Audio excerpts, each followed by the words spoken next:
What's up, everybody? I hope you're having a blessed day. And since everybody was messing with the last video of the first 5 mods every 5.7 HEMI owner should consider, I'm going to throw 5 more mods at you today. All right, let's get straight into it. Whether you want to increase the shift furnace just a little bit or chirp the tires through every single gear, you're going to want a shift kit. Now, the shift kit I'm going to go with is Tazer. So I'm going to give you what I like off the Tazer. And it's pretty much applicable to most shift kits, and I'm pretty sure this is the main shift kit everybody's going to go with. There's not really another one on the market that I can think of that people really mention. So other than increasing the shift firmness, there's line lock for the track or just doing rolling burnouts. And then there's the burnout mode, which is a whole separate mode. It locks you in place so you can just go ahead and burn tires and money. Honestly, that's just the main point of it, to create a smoke show. It has launch control, and if you go ahead and do it separately, it's like $500 to $800 depending on the way you do it.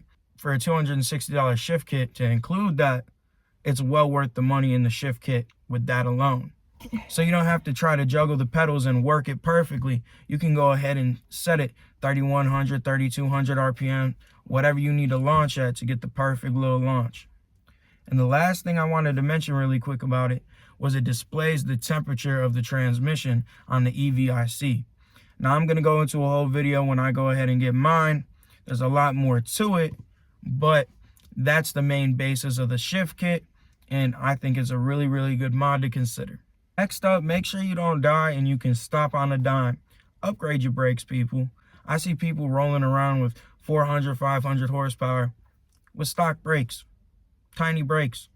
What are you going to do when you need to lock up and you can't stop? What are you going to do? So I'm going to touch on rotors, pads, or full-on brake swaps. Now, first off, pretty self-explanatory. Willwood, Brembo, 2 main ones that everybody's going to mention. Just swap them on your car. Pretty simple install. Now, I'm going to do that in the future, but my car came with drilled and slotted rotors, so I don't really see a point of installing any new ones until these ones go bad or I have extra money when I'm making more power. Now, with your rotors, go ahead and get drilled or drilled and slotted. There's an argument on it. Drilled and slotted are known to crack. Mine are just fine. I've had them on the car for over a year. They came on the car, and obviously they're doing just fine. So it's up to y'all to decide. I'm not going to say, oh, don't get drilled and slotted. They're on my car. I'm not going to be a hypocrite. And I quote, the upgraded rotors are designed to evacuate moisture and brake dust generated by braking, facilitate the cooling of brake discs, and increase contact friction, improving braking power and handling. Other than the rotors, you're going to want to consider the brake pads. Now, you don't want to cheap out on brake pads. First off, they're going to be noisier. Second off, you're going to run through them a lot quicker. Third off, they generate a lot more brake dust, and they can gloss over, creating a dangerous situation. Not to mention they can make other brake components wear out more quickly, like your rotors. All in all, don't cheap out. Make sure that you can stop quickly when you need to. Moving on to number 3, make your car sound like a proper, true American muscle car with a nice exhaust setup. So I'm going to mention a couple different components of exhaust setups. So it's kind of a 2 or 3 in one, whichever way you want to look at it. So here we go. You can start off with a Catback system. You can gain a little bit of horsepower and make your car sound better. A lot of them actually sound really, really nice, and you don't need to go any further than that if you're not looking for any more power gains or you're not taking your car that far in the build process.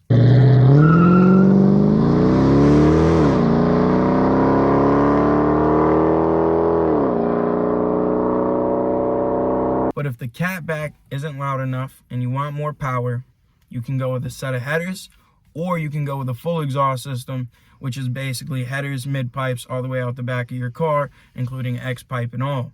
Now, shorties versus long tubes. Shorties, you're really going to get more power, low to mid-range. Long tubes, you're going to get power all the way through, but it's going to be mid to top range or mid to high range. You're going to feel the most power. And of course, with a set of headers, you're going to get mid-pipes, and you have to decide catless or catted mid-pipes. I am currently catless. I love the sound of catless, and I don't mind the smell. A lot of people can't go catless because they're in a smog Nazi state. Some people can. Depends on how you move, honestly.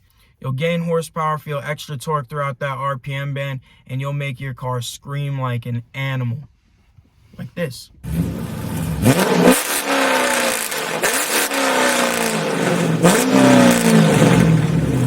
Shorties versus long tubes, it's different to install. There's different power gains. The RPM band is going to be different. And there's just main key differences that you have to take account for. But I can dive deeper into that in a separate video. Either way, whether you're going with a catback, a set of headers, or a full exhaust system, your car is going to sound a whole lot better and you're going to see some power gains.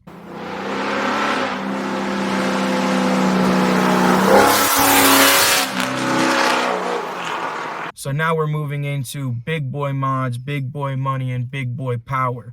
The start of it. Once you go forced induction, that's 8 to 10K right there. But we're not talking about that in this video. But we are talking about a major power adder, a camshaft. You can see gains of up to 70 or 80 horsepower on your 5.7 liter HEMI, and not to mention that nice chop that everybody loves.